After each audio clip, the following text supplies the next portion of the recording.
without further ado, let's get the show on the road. Put our hands together for the very talented Mark Pearce. Hey.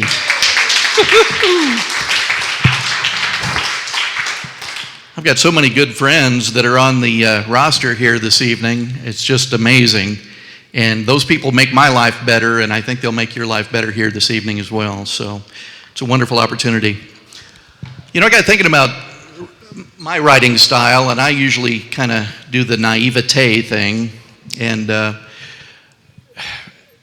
great thing about poetry and creative writing and novel writing and things is you can take all these things that work on you throughout your everyday life, all these mitigating factors, whether it's your gender or family expectations or financial realities or rules, laws, and regulations, all that stuff.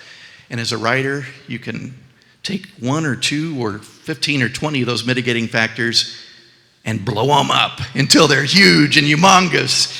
And you paint a story with your words or your phrases and your songs. Probably dystopian, but anyway, it teaches you something about your own reality. And conversely, you can take all those mitigating factors, all those things that bear on you every day, whether you realize it or not, all those financial realities, all those expectations and the things you live with, and you can obliterate them. You can act like they're not there. Maybe they've never been there, and paint another story through your words and songs and lyrics. And once again, it's not your core reality, but it teaches you things about your core reality. And so I think that's cool. Both ends of the extreme, and both kind of telling you who you are and something about your reality. So this poem I did about 10 years ago, and it takes the second path. And it's called Dreams Along the Trail. There's a bike path through my hometown. I'd like to see a 40-acre organic vegetable farm along that trail, and a 10-acre plot where they run free-range chickens. You know, chickens that'll nibble up the bug larvae after the cows have moved through. I'd like to see a fungi farm near there, goats being raised, and some old wood barns peeking through the hickories and the lindens. Maybe a recording studio or two, an artist retreat, and a solar power manufacturer. I'd like to see a public stage along the way to accommodate all the creative types that flock to the idea of a linear community. I'd like a neighborhood church every 5 miles. No denomination, just churchin'. And close by, a neighborhood pub with good food and good brew where families are not out of place. A dairy and a bike shop, a homeschool or two, and a tennis resort. An out-of-the-way sound stage where they can green screen themselves to any place in the universe that they would like.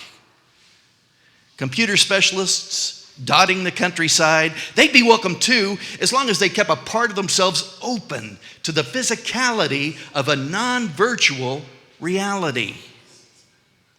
A secluded yoga retreat, or maybe they do Tai Chi there. Either would be just fine. A place where journalists could maintain proper distance from their subjects. Laid-off journalists would be especially esteemed residents because everyone knows they still have many good stories to tell. Sheep and horses, dogs, friendly ones, and llamas. I'd like them around. No gas stations necessary, but we'd need a convenience store every mile or two, with clean bathrooms, by the way. And hotels, just like in the old days. Just an extra room or two made available at the farmhouse down the trail. Or up the trail, depends on which way you're facing. A cheese store, you can't beat having a good cheese store. Locally produced beverages, wines, breads, and meats, that'd be important too. But this long town would be most distinctive because almost every single person would be happy to meet every other person along the trail. And we've forgotten what that's like. It'd be a different kind of place, I guess, but the same kind of place too, just rethought a little bit. And maybe, because it'd be rethought a little bit, it'd be another step along the way. Thank you.